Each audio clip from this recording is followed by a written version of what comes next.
রক্তে লাল হওয়া মুর্শিদাবাদের মাটি, সেই মুর্শিদাবাদের মাটি যে হিন্দুদের রক্তে লাল হয়েছে, আমার প্রশ্ন হচ্ছে সেই মুর্শিদাবাদের লাল রক্তে রাঙা মাটি থেকেই কি এই শাসক দলের পতন শুরু হবে? কারণ তারা নিজেদের দায়িত্ব পালন করতে ফেল করেছে, তারা হিন্দুদের রক্ষা করতে পারেনি। আজকে প্রধানমন্ত্রী এসে মনে করিয়ে দিয়ে গেছেন। বলুন মহারাজ।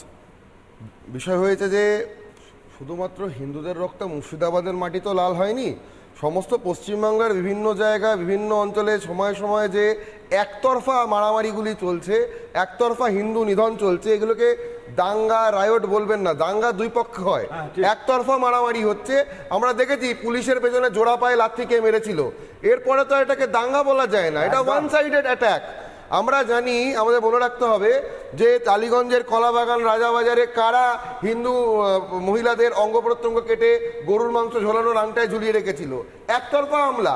সেদিন থেকে ইসলামপুর, সন্দেশখালী, হাওড়া বা আমাদের এই সাতগাছিয়া যেখানকার এমএলএ ছিলেন আমাদের এই ভদ্রমহিলার নাম মনে পড়ছে দেখ, উনি ওইখানে ওই মসজিদ দিয়ে ঘোষণা করে দেওয়া যে হিন্দুদের বাড়িঘর খালি করে দাও, মোথাবাড়ি, তারপর দেখলাম মেদিনীপুরে হিন্দু মা মেয়েকে পুড়িয়ে মেরে দেওয়া হলো।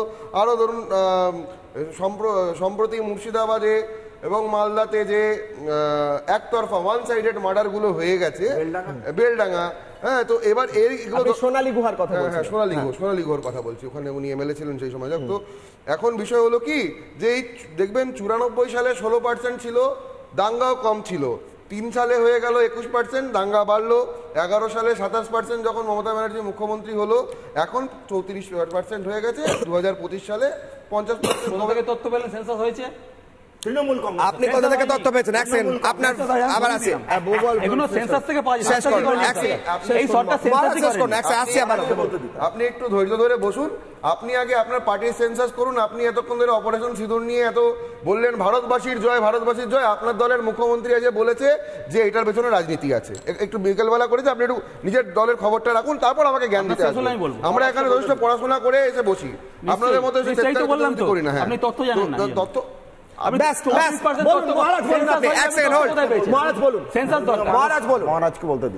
আচ্ছা, এবার কথা হচ্ছে এই পশ্চিমবঙ্গটা চালাচ্ছে কারা? পশ্চিমবঙ্গটা চালাচ্ছে একটা মাস্ক, আর তার পেছনে একটা ব্রেন। সেই ব্রেনে কারা রয়েছে? সেই ব্রেনে প্রথম কিছুটা নগ্নতা ছিল, আমরা দেখেছি সিমির যে প্রতিষ্ঠাতা বা ওখানকার মুখ্য কার্যবাহক ছিল ইমরান হোসেন, তাকে পাঠিয়ে দেওয়া হলো। সেটার বিপুল বিতর্ক বা সমালোচনা হওয়ার পরেও আমরা দেখলাম সেখানে সিদ্দিকুল্লাহ, মনিরুলের কথা আমরা যেন ভুলে না যাই, মনিরুল ওপেন বলেছে যে বাপি দত্তের মুন্ডু কেটে দিয়েছি। আচ্ছা, তারপরে ফিরাদ হাকিমের দাওয়াতে ইসলাম, আচ্ছা, তারপরে আপনার এই আরাবুল ইসলামের জগ ছোড়া, আচ্ছা, কাজল শেখ বীরভূমে একটা বিরাট আকারের সন্ত্রাস করে, এটা ওদের দলের লোকেরাই বলে, গোষ্ঠীদ্বন্দ্ব মারামারি হয়।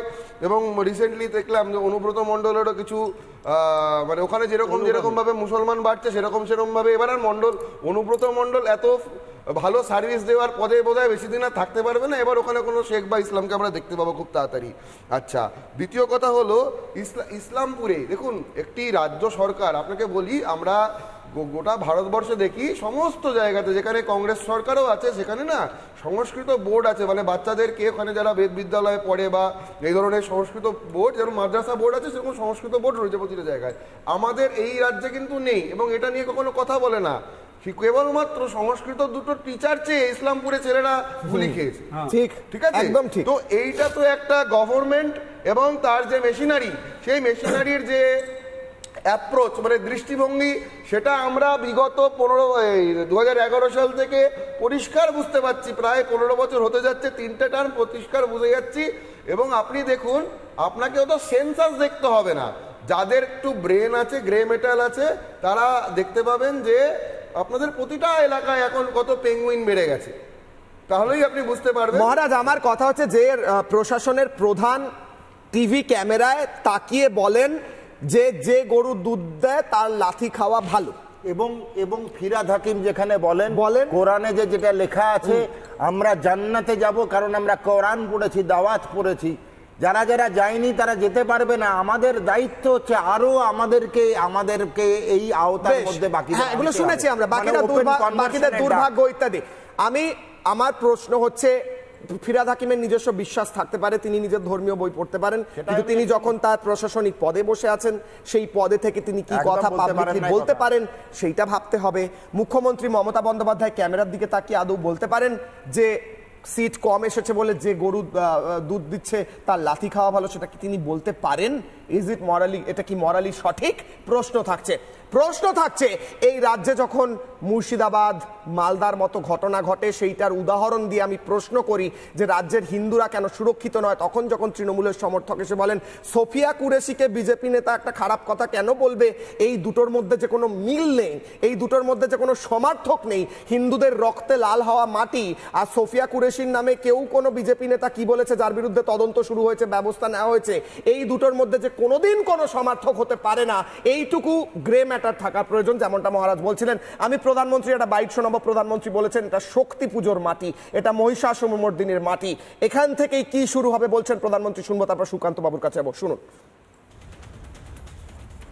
शक्ति को पूजने वाले लोग हम महिषासुरमर्दिनी को पूजते हैं।